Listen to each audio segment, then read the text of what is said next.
পৃথিবীর এক ছোট্ট গ্রামে বাস করত একটি বুদ্ধিমান ও সাহসী বিড়াল। নাম তার টমি।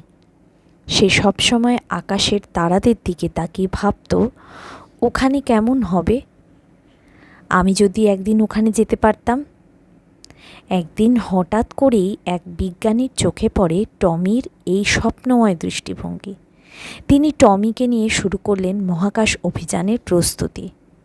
তৈরি হলো বিশেষ একটি ছোট্ট মহাকাশযান, CatSat-1।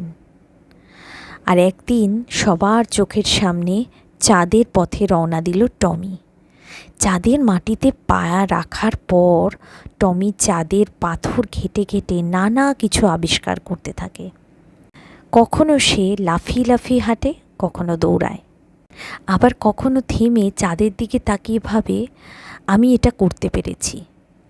টমির অভিযানের ছবি সারা পৃথিবীতে ভাইরাল হয়। সবাই তাকে ডাকে স্পেস ক্যাট টমি।